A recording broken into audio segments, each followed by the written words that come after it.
Learning with Subrata YouTube চ্যানেলে তোমাদের সকলকে স্বাগত। প্রিয় অষ্টম শ্রেণীর ছাত্রছাত্রীরা, আমরা আগের পার্টে ভৌত বিজ্ঞানের সমস্ত প্রশ্নের সেট নিয়ে আলোচনা করেছিলাম। দেখো এই পর্যন্ত। এরপরে আমরা জীবন বিজ্ঞানের প্রশ্ন সেটটা নিয়ে আলোচনা করব। তো এখানে 6 দাগ থেকে জীবন বিজ্ঞান দিয়েছে। দেখো দ্বি একক পর্দা ঘেরা একটি কোষীয় অঙ্গাণুর নাম কী হবে? দেখো মাইটোকন্ড্রিয়া। দ্বি একক পর্দা ঘেরা একটা কোষীয় অঙ্গাণু মাইটোকন্ড্রিয়া। এর পরের প্রশ্ন বলছে লাইসোমকে আত্মঘাতী থলি বলে কেন? নিউক্লিয়াসের চিত্র এবং বিভিন্ন অংশ চিহ্নিতকরণ, উদ্ভিদ কোষের একটি পরিচ্ছন্ন চিত্র অঙ্কন এবং নিউক্লিওলাস, ক্লোরোপ্লাস্টিড, গলজি বডি এবং ক্রোমোপ্লাস্টিড কাকে বলে? তো এই প্রশ্নের উত্তরগুলো পরপর আমরা নিচে দেখাচ্ছি। দেখো প্রথমে দেখো প্রথম প্রশ্ন কী ছিল? কাকে আত্মঘাতী থলি বলে এবং কেন বলে? না লাইসোমকে আত্মঘাতী থলি বলে কেন? লাইসোম প্রায় 50 রকমের আর্দ্র বিশ্লেষক উৎসেচক থাকে। রোগগ্রস্ত বা ক্ষমতাহীন কোষের লাইসোজোমটি বিদীর্ণ হলে নির্গত উৎসেচক ক্রিয়ার সম্পূর্ণ কোষটি পাচিত হয়, তাই লাইসোমকে আত্মঘাতী থলি বলা হয়। এই ঘটনাকে অটোলাইসিসও বলা হয়। পরের প্রশ্ন দেখো, একটি নিউক্লিয়াসের ছবি এঁকে বিভিন্ন অংশ চিহ্নিত করতে বলেছিল নিউক্লিওলাস, নিউক্লিয় পর্দা, ঠিক আছে? বিভিন্ন রকম যেগুলো চিহ্নিত করছিল এখান থেকে তোমরা দেখে নেবে। এবং একটা উদ্ভিদ কোষের পরিচ্ছন্ন ছবি আঁকতে বলেছিল এবং তার বিভিন্ন অংশ চিহ্নিত করতে বলেছিল। আমি এখানে সমস্ত ছবিগুলো দিয়েছি এবং পয়েন্টিংগুলো তোমরা প্রত্যেকে এক এক করে দেখে নেবে কোন পয়েন্টিংগুলো করতে বলেছিল। তারপরে প্রশ্ন ছিল ক্রোমোপ্লাস্টিক কাকে বলে? সবুজ রং ছাড়া উদ্ভিদের সমস্ত প্লাস্টিককে ক্রোমোপ্লাস্টিক বলা হয়। এবং দেখো তারপরে বলছে ডান স্তম্ভের সঙ্গে বাম স্তম্ভের মিলন। প্রথম বলছে যে কোষীয় অঙ্গাণু কোষের শক্তি উৎপাদনের অংশ নেয় তার নাম হচ্ছে মাইটোকন্ড্রিয়া। প্রোটিন সংশ্লেষক অঙ্গাণু হিসেবে কাজ করে রাইবোজোম এবং প্রাণী কোষ ব্যবহারে যে অঙ্গাণুটা অংশগ্রহণ করে তার নাম আছে সেন্ট্রোজোম। কী হবে? সেন্ট্রোজোম। প্রাইমর্ডিয়া, দেখো এর পরের প্রশ্নগুলো আমরা একবারে প্রশ্নগুলো পড়ে নিই এবং নিচে অ্যান্সার শিটগুলো দিয়ে দিচ্ছি। প্রাইমর্ডিয়া ইউটিকল কাকে বলে? অ্যামিবার গমন অঙ্গের নাম কি? একটি আদ্য প্রাণীঘটিত রোগের নাম। টিকাকরণ কি? মিথজবিতার উদাহরণ। ছেলে ও মেয়ে শরীরে কোন অবস্থানকারী জননগ্রন্থির নাম কি? এখানে দেওয়া আছে। দেখো একটি আদ্য প্রাণীঘটিত রোগের নাম হচ্ছে ম্যালেরিয়া এবং অ্যামিবার গমন অঙ্গের নাম হচ্ছে ক্ষণপথ বা সিউডোপিয়া, ঠিক আছে? এবং ছেলে ও মেয়েদের অবস্থানকারী জননগ্রন্থির নাম, ছেলেদের হচ্ছে শুক্রাশয় আর মেয়েদের নাম হচ্ছে মেয়েদের হচ্ছে জননগ্রন্থি ডিম্বাশয়, শুক্রাশয় আর ডিম্বাশয়। এবং পরের প্রশ্ন কী আছে দেখো না, বায়োলুমিনেন্স জীবেরা কীভাবে নিজেদের আলো প্রস্তুত করে? হুয়ে নির্ধারিত যেকোনো 4টি কেন্দ্রীয় জীবন কৌশলতার শিক্ষা নিয়ে আলোচনা করো। তারা মাছ কীভাবে শিকার করে? প্রথমে দেখো প্রাইমর্ডিয়া ইউটিকল কি, এটা পরীক্ষায় বারবার দেয়, খুবই ইম্পর্টেন্ট। না উদ্ভিদ কোষের দেহগড়ের যে ভ্যাকুওলগুলি পরস্পর মিলিত হয়ে একটি বড় ভ্যাকুওল তৈরি করে, ফলে নিউক্লিয়াস সাইটোপ্লাজম কোষ প্রাচীরের ভেতরের দিকে পরিধি ব্যবহার বিন্যস্ত থাকে, তাই ভ্যাকুওলে বেষ্টন করে সাইটোপ্লাজমে এরকম বিন্যাসকে প্রাইমর্ডিয়া ইউটিকল বলা হয়। টিকাকরণ কাকে বলে? দেখো কোনো মৃত বা দুর্বল সজীব কিন্তু নিষ্ক্রিয় বিভিন্ন সরাসরি অণুজীবদের দেহে বেরোনো দুর্বল বিষকে নির্দিষ্ট ডোজে মানুষের দেহে প্রবেশ করিয়ে বিভিন্ন নির্দিষ্ট অণুজীবদের বিরুদ্ধে অর্জিত সক্রিয় অনাক্রমতা গড়ে তোলাকে টিকাকরণ বলা হয়। মিথজীবিতা কাকে বলে? এখানে উদাহরণ দেওয়া আছে, তোমরা দেখে নাও। দুটি ভিন্ন গোষ্ঠীর জীবে একে অপরের সহযোগিতায় বেঁচে থাকার ধর্মকে মিথজীবিতা বলে, তো একে অপরের উপরে করে। বায়োলুমিনেন্স প্রক্রিয়া কি? এখানে দেওয়া আছে বায়োলুমিনেন্স কাকে বলে, তো এখান থেকে দেখে নাও। এবং এরা কীভাবে আলো উৎপন্ন করে এখানে তার প্রক্রিয়াগুলো একের পর এক দেওয়া আছে, তোমরা ভিডিও থেকে দেখে নাও, না বুঝতে পারলে বলবে। পরে বলছে বিশ্ব স্বাস্থ্য সংস্থা দ্বারা নির্ধারিত জীবন কুশলতা 10টি কেন্দ্রীয় চর্চা সম্পর্কে আলোচনা করে। এখানে 10টা বলেছে, তোমরা যে কোনো 3টে আলোচনা করবে।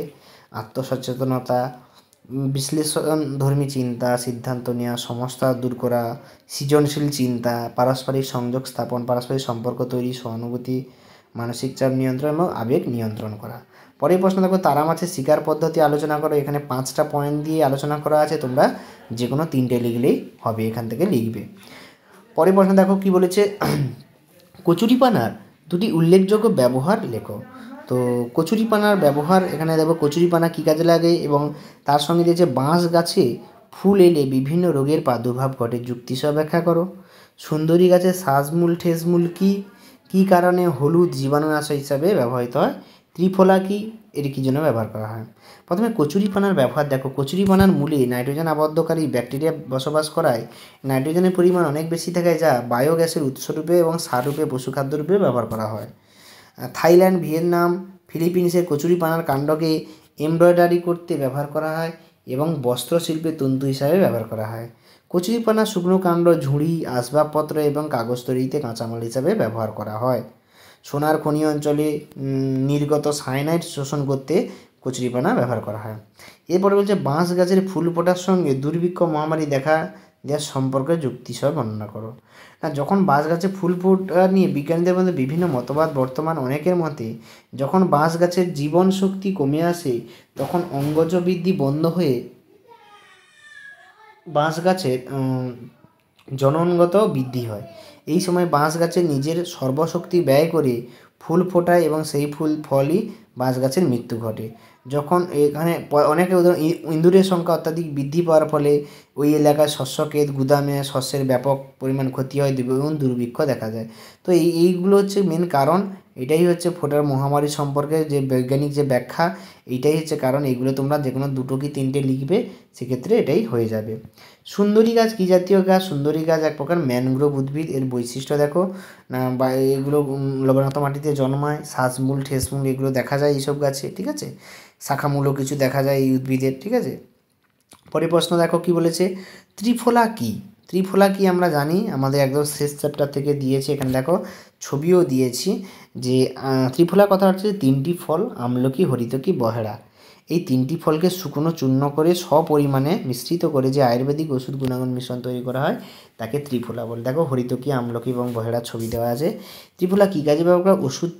ঔষধ রূপে ব্যবহার করা হয়, রক্ত পরিশোধন করতে, ভিটামিন সি এই হিসাবে কাজে লাগে এটা, ঠিক আছে।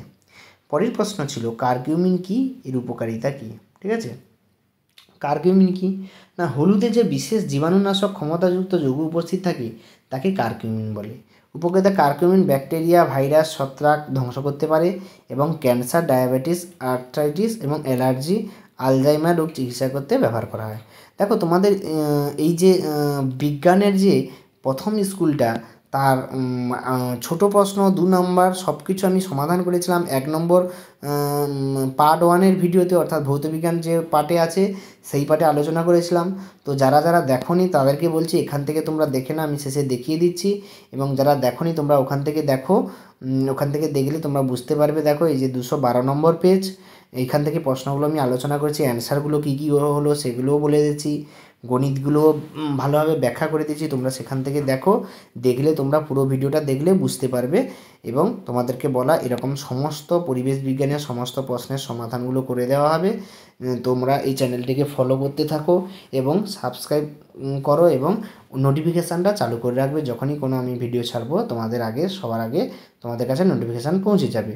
তো তোমরা আজ থেকে ভালো করে প্র্যাকটিস করো এই প্রশ্নপত্রগুলো, যাতে তোমরা ফাইনাল পরীক্ষায় একটা ভালো পজিশানে রেজাল্ট করতে পারো, ভালো রেজাল্ট করতে পারো। 70 নম্বর পরীক্ষা মানে অনেকটাই বড় নাম্বার। তো সেখান থেকে যদি তোমরা 60-এর উপরেও যদি পাও তো অনেকটা ভালো রেজাল্ট হবে। এবং যারা খুবই ভালো ছাত্র তাদের তো 70-এ 70 অবশ্যই আশা রাখি, কারণ সায়েন্সের সাবজেক্ট কখনোই নাম্বার কাটা যাবে না। তুমি সঠিকটা লিখলেই নাম্বার পাবে। যে এখানে কোনো ভালো লাগা খারাপ লাগার বিষয় নেই যে স্যারের ভালো লাগলো নাম্বার দিল না, লেখাটা পছন্দ না, এরকম কিছুই না। সঠিক উত্তর হলেই তোমাদের পারফেক্ট নাম্বার পেয়ে যাবে। তো সকলকে ধন্যবাদ, দেখা হবে পরের প্রশ্নের সেট নিয়ে। সবাই ভালো থাকবে। দেখা যাচ্ছে 2 নম্বর স্কুলটা নিয়ে আলোচনা করব আমি, যেহেতু তোমাদের 70 নম্বর পরীক্ষা এবং অনেক অথবা প্রশ্ন করতে হয়, তাই আমি এবার থেকে ভৌতবিজ্ঞান এবং জীববিজ্ঞান পার্টে পার্টে ভাগ করে দেবো। তো তোমরা সেখানে থেকেই দেখবে। সকলকে ধন্যবাদ, দেখা যাচ্ছে পরের প্রশ্নে এবং পরের স্কুল নিয়ে আলোচনা করব।